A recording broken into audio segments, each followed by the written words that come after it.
नमस्कार, आप देख रहे हैं वीके न्यूज। मैं हूं सुनील राउत। राजस्थान में क्या हुआ? क्या गहलोत की सरकार बचेगी? क्या सचिन पायलट फिर से कांग्रेस में वापस जाएंगे या फिर वो कोई नया दांव चलने वाले हैं? इस पर सबकी निगाह है। हालांकि सचिन पायलट ने यह साफ कर दिया है कि वो भारतीय जनता पार्टी के संपर्क में नहीं है और वो भारतीय जनता पार्टी को ज्वाइन नहीं करेंगे। तो अब सवाल ये कि वो करेंगे क्या और उनका अगला स्टेप क्या होगा। उन्होंने ये भी कहा कि मैं अभी भी कांग्रेस में ही हूं, लेकिन कांग्रेस की ओर से जिस तरह के बयान आ रहे हैं और कांग्रेस की ओर से जिस तरह से कोशिशें की जा रही है, एक तो कहा जा रहा है कि सचिन पायलट को अपने घर वापस आ जाना चाहिए, उनसे बात करनी चाहिए और बात करके अपने जो मुद्दे हैं उनको सुलझा लेना चाहिए। लेकिन दूसरी तरफ हो क्या रहा है? दूसरी तरफ हो रहा है कि सचिन पायलट पर कार्रवाई भी की जा रही है, उनको नोटिस भेजा जा रहा है और उनकी विधायकी खत्म करने की कोशिशें भी शुरू हो चुकी है। तो क्या इससे यह सवाल पैदा हो रहा है कि क्या सोनिया गांधी सचिन पायलट के साथ डबल गेम खेल रही है और क्या कांग्रेस का आला कमान पायलट के साथ यह डबल गेम खेल रहा है?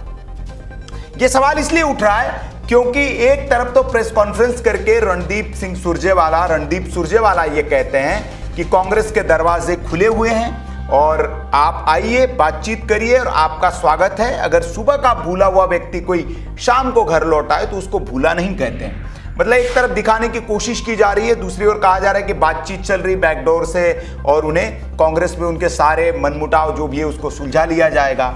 लेकिन दूसरी तरफ अगर आप अशोक गहलोत जो कि मुख्यमंत्री है उनके बयानों पर गौर करेंगे तो वो कहते हैं कि बीजेपी से मिलकर सचिन पायलट साजिश कर रहे हैं। दूसरी ओर आज ही एक स्पीकर जो है राजस्थान विधानसभा के सीपी जोशी, उनकी ओर से 18 विधायकों और सचिन पायलट 19 विधायक जो है कुल मिलाकर उनको एक नोटिस भेजा जाता है और उस नोटिस में उनको कारण बताओ नोटिस ये पूछा जाता है कि क्यों ना आपकी सदस्यता रद्द कर दी जाए, क्योंकि आपने पार्टी के अनुशासन को तोड़ा है और पार्टी के खिलाफ जाकर बैठक में आप शामिल नहीं हुए हैं। अगर आप स्पष्टीकरण नहीं देते हैं, जाहिर तौर पर आपको शुक्रवार तक का वक्त दिया गया है, शुक्रवार तक अगर आप जवाब नहीं देते हैं तो स्पीकर आपकी सदस्यता, विधानसभा की सदस्यता को रद्द कर सकता है। तो एक तरफ तो आप विधानसभा की सदस्यता रद्द करने की प्लानिंग कर रहे हैं और दूसरी ओर कह रहे हैं कि आप कांग्रेस में वापस आ जाइए।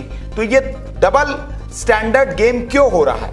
हालांकि सचिन पायलट ने इस पर कानूनी सलाह मशवरा लेना शुरू कर दिया है, क्योंकि विधायक दल की जो बैठक है वो विधानसभा में नहीं हुई थी, वो कहीं बाहर हुई, सीएम हाउस पर हुई। और क्या उसमें अगर कोई अनुपस्थित होता है तो क्या डिसिप्लिनरी एक्शन के तहत कार्रवाई की जा सकती है? तो उस पर वो सारी बातें, और जाहिर तौर पर अगर सदस्यता रद्द होती है तो मामला कोर्ट में जाएगा और फिर कोर्ट का क्या डिसीजन होगा ये देखने वाली बात होगी।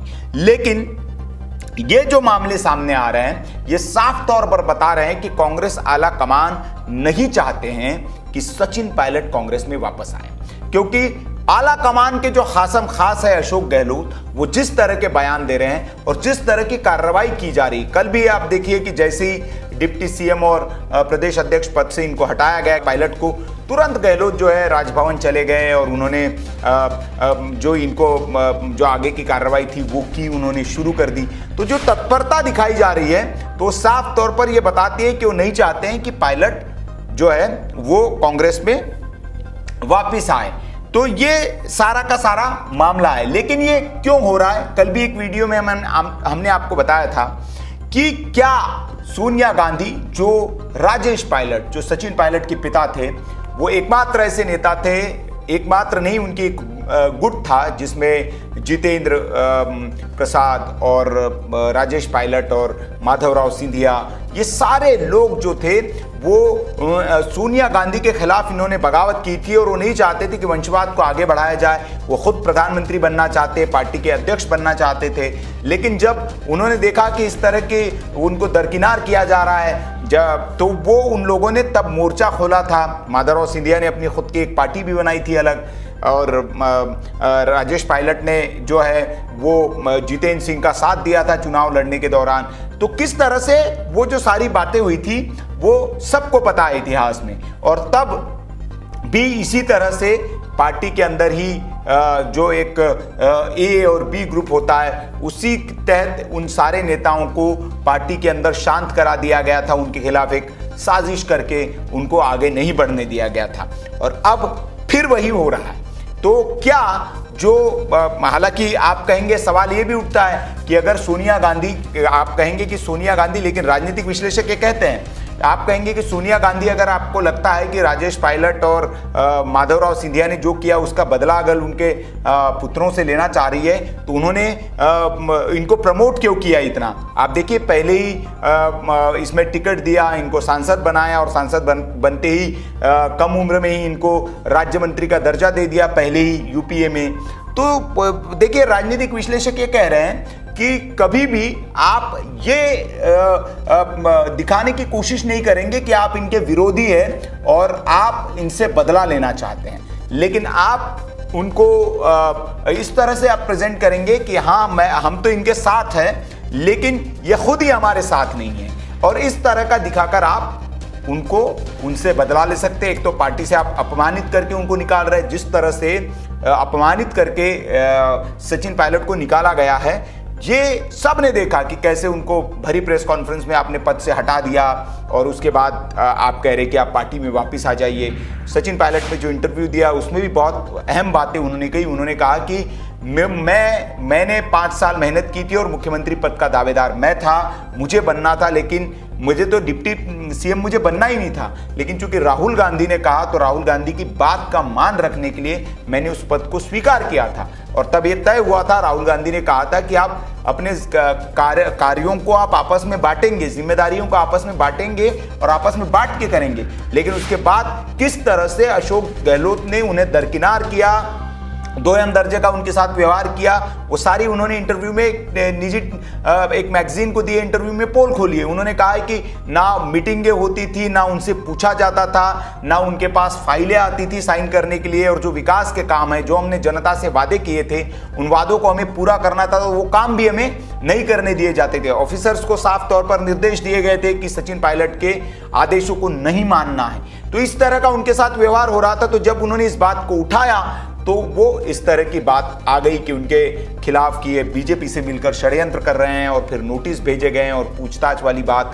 तो ये सारी बातें, तो ये इसमें क्या आपको लगता है कि बिना आला कमान की संस्तुति के या उनके बिना संज्ञान के एक मुख्यमंत्री ये सारी चीजें कर सकता है? इसीलिए मैं कह रहा हूं, और इसीलिए राजनीतिक विश्लेषक भी ये कह रहे हैं कि कहीं ना कहीं ये पूर्व प्रायोजित, पहले से ये प्रायोजित है कि एक एक करके कैसे नेताओं को, इन युवा नेताओं को पार्टी से बाहर का रास्ता दिखाना है। क्योंकि कहा यह भी जा रहा है क्योंकि ये नेता ऐसे हैं जो राहुल गांधी के कद को आने वाले वक्त में छोटा कर सकते हैं, क्योंकि जनाधार वाले नेता हैं, अपने क्षेत्र में जनाधार रखते हैं, इन्होंने अपने दम पर चुनाव जिताकर दिखाए हैं, जैसे कि राजस्थान में पायलट ने, मध्य प्रदेश में सिंधिया ने, पिछले दिनों जितिन प्रसाद के साथ भी यही हुआ था। उनको लेकर भी खबरें आई थी कि वो बीजेपी में जाने वाले हैं। हालांकि उस वक्त ज्योतिरादित्य सिंधिया ने खुद जितिन प्रसाद को समझा बुझाकर कांग्रेस पार्टी में रहने के लिए मना लिया था, लेकिन एक बार फिर से उनकी जो नाराजगी है वो पायलट के बाद खुलकर सामने आई है, और उन्होंने ट्वीट के जरिए कहा भी है कि उनके साथ बहुत गलत हो रहा है। उन्होंने कठिन परिश्रम किया, कठिन वक्त में पार्टी को साथ दिया है, तो उनके साथ ये नहीं होना चाहिए, और अभी भी वक्त है, इस मामले को अगर सुलझा लिया जाए तो बेहतर होगा। लेकिन पार्टी की ओर से ये कोशिश सिर्फ दिखावे के लिए होती हुई दिख रही है। अंदरूनी तौर पर मन से कोई नहीं चाह रहा है कि सचिन पायलट कांग्रेस में वापिस आ जाए। हालांकि पायलट ने कहा है कि वो अभी भी कांग्रेस में है और मैं कांग्रेस के साथ हूं, अभी मैं कहीं जा नहीं रहा हूं, लेकिन उसके बाद उनको वापस लेने की इच्छा वो दिख नहीं रही है। क्योंकि जिस तरह से जो मैंने बातें बताई कि एक तरफ नोटिस भेजा जाता है और गहलोत ये कहते हैं कि कॉन्स्पिरेसी में शामिल है, वो बिना नाम लिए ही वो कह रहे हैं, लेकिन एक तरह से आप हमला भी कर रहे हैं शख्स पर और दूसरी ओर से कह रहे हैं कि आप पार्टी में वापस आ जाइए। तो ये सारी राजनीति जो है वो राजस्थान में इस वक्त हो रही है, और इसके बाद साफ है कि सचिन पायलट जो है उनका कांग्रेस में वापसी लगभग नामुमकिन है। तो अब क्या होगा? तो आगे उनके पास यही विकल्प है, जैसे वो कह चुके हैं कि वो सिंधिया की राह पर चलने के लिए तैयार नहीं है, वो भारतीय जनता पार्टी को ज्वाइन नहीं करेंगे। तो उनके पास एक ही विकल्प फिर बचता है कि वो अपना एक नया दल राजस्थान में स्थापित करे और जो कांग्रेस के असंतुष्ट नेता है, जो राजस्थान में जो कांग्रेस से जिनका मोह भंग हो चुका है, उन सारे नेताओं को अपने साथ लेकर एक नई पार्टी बनाए और उस नई पार्टी को वहां पर फैलाकर जगन मोहन रेड्डी ने जिस तरह से एक नजीर पेश की, उस राह पर चलते हुए, रेड्डी की राह पर चलते हुए वे कांग्रेस के साथ अपने साथ हुए अपमान का बदला कांग्रेस से ले सकते हैं। यही उनके पास एक विकल्प है। लेकिन अब देखना होगा, कहते हैं कि राजनीति में स्थायी कुछ भी नहीं होता है, बहुत कुछ बहुत जल्दी जल्दी बदलता है। हो सकता है कि पायलट का भी हृदय परिवर्तन हो जाए और जब गुना भाग वो करे तो उसमें जिसमें उन्हें फायदा दिखेगा वो कदम उठाएंगे। तो हो सकता है कि आने वाले दिनों में वो बीजेपी के साथ भी चले जाए। तो इसके लिए हमें वक्त का इंतजार करना होगा। लेकिन आपका एनालिसिस क्या कहता है, आप कमेंट बॉक्स में हमें जरूर बताएं कि सचिन पायलट क्या कर सकते हैं। क्या वो अपनी नई पार्टी बनाएंगे या फिर बीजेपी के साथ जाएंगे? कमेंट बॉक्स में अपने राय आप अपने जरूर बताएं। वीडियो अच्छा लगा तो लाइक करें, शेयर करें और ऐसी खबरों के लिए आप हमारे चैनल को सब्सक्राइब कर लीजिए। देखते रहिए वीके न्यूज। नमस्कार।